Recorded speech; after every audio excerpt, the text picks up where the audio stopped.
বন্ধুরা, সোমার ব্লগ, তোমরা কেমন আছো? ভালো আছো? আমিও ভালো আছি মোটামুটি। জানো তো আজকে খুব গরম লাগছে, এত গরম লাগছে। সকালবেলা চায়ের ব্লগটা তোমাদের দিতেই পারিনি। এত চা খেয়েছি না কালকে বিকালবেলা, আর সকালে চায়ের নেশা তো লাগছে না।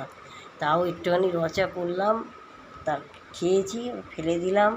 হ্যাঁ, তা সকালে বললাম এই তেলাপিয়া মাছ এনেছিলাম, তেলাপিয়া মাছের ঝাল করবো ভেবেছিলাম, আর উচ্ছে আলু ভাজবো। এত গরম লাগছে শরীর, আর মাথা ঘুরছে, রান্নাবান্না করতে ভালোই লাগছে না, এত গরম লাগছে। তাই জন্য আমি কী করলাম, কালকের অনেক ভাত চাল অনেক নিয়েছিলাম, তো রাতে তো ভাত খাই না তোমরা জানোই। তা আমি ওই জন্যে ভাতগুলো জল দিয়ে রেখেছি, আর সলা সলা রয়েছে, ফ্রিজে রেখেছি, পুরো শক্ত শক্ত, ভালো লাগছে। তাই জন্য আমি বললাম কি আর মাছের ঝাল টাল করবো না, মাছ ভাজা। এই দেখো মাছ ভাজা করেছি, আর এই যে পেঁয়াজ লঙ্কা, আর এই যে বাটিতে পান্ত ভাত।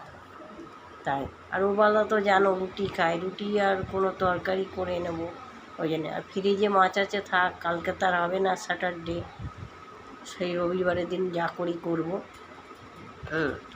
তা চলো, আজকে সোমার ব্লগটা যদি ভালো লাগে লাইক শেয়ার সাবস্ক্রাইব করবে, দেখতে থাকো সোমার ব্লগ।